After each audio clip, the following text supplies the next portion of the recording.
ঈদযাত্রার খবর জানতে সরাসরি যুক্ত হচ্ছেন মানিক শিকদার। তিনি আছেন কমলাপুর রেল স্টেশনে। মানিক, ঘরমুখী মানুষের ভিড় কেমন দেখছেন? ট্রেনের শিডিউলে কোনো বিপর্যয় আছে কিনা? যাত্রীরাই বা কি বলছেন? কি খবর আছে আপনার কাছে?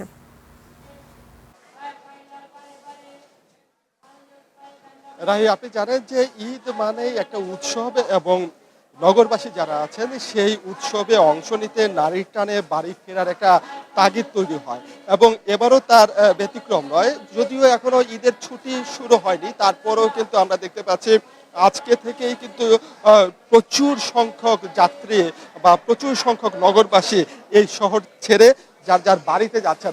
আমরা এই মুহূর্তে আছি কমলাপুর রেলওয়ে স্টেশনের ৫ নম্বর প্ল্যাটফর্মে এবং এখানে একটি ট্রেন দাঁড়িয়ে আছে। ৭:৩০টার সময় সেটি ছেড়ে যাবে খুলনার উদ্দেশ্যে। তিস্তা যে এক্সপ্রেস, তিস্তা এক্সপ্রেস এই ট্রেনটি আমরা দেখেছি আজকে সারাদিন ধরেই যে ট্রেনগুলো চলাচল করছিল বেশিরভাগ ট্রেনই আসলে সময় মতো ছেড়েছে এবং শুধুমাত্র চট্টলা এক্সপ্রেস এবং একটি লোকাল ট্রেন ছাড়া বাদবাকি যে সমস্ত ট্রেনগুলো ছিল মোটামুটি সঠিক সময়ে ছিল। আমরা একজন যাত্রীর সাথে এখানে কথা বলবো যে আসলে তারা এবারের ঈদ যাত্রায় কতটা স্বস্তি অনুভব করছে। আমি একটু জানতে চাই যে এবার প্রতি বছরই তো দেখা যায় নানা রকমের ভোগান্তি, এবার আপনাদের চিত্রটা কেমন? ভোগান্তি তো এটা সারা বছর থাকে, স্বাভাবিক চিত্র। তবে এখন পর্যন্ত আলহামদুলিল্লাহ ভালোভাবে যেতে পারতেছে সবাই। এখন পর্যন্ত আর কি চোখে পড়ে নাই ভোগান্তি। এখন সামনে আরো সময় আছে, দেখা যাক আগামী সময়। প্রতি বছর তো দেখা যায় টিকিট কাটতে গিয়ে নানা রকমের ভোগান্তিতে পড়তে হয়, এবার টিকিট কাটতে গিয়ে কোনো সমস্যা হয়েছে কিনা? ভোগান্তি টিকিট আসলে চাহিদা অনুযায়ী তো আমরা কাটতে পারি না আর কি।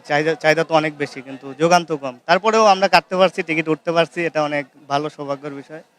তবে মানে টিকিট কাটতে পারলে আর কি টাইম মতো এতটা সমস্যা হয় না। বাড়ানো দরকার আমি মনে করি চাহিদাটা। যেটা বলছিলেন যে যাত্রীরা প্রতি বছরই আসলে টিকিট কাটতে, ট্রেনের টিকিট পেতে একটা বড় ধরনের ভোগান্তির মধ্যে যেতে হয়, কিন্তু এবছর এখন পর্যন্ত সেই ভোগান্তি বড় রকমের হয়নি। যদিও আপনি জানেন যে ট্রেনের ইয়ের তুলনায় মানে সংখ্যার তুলনায় যাত্রীর সংখ্যা আসলে বেশি, যার কারণে টিকিট পেতে একটু সমস্যা হয়।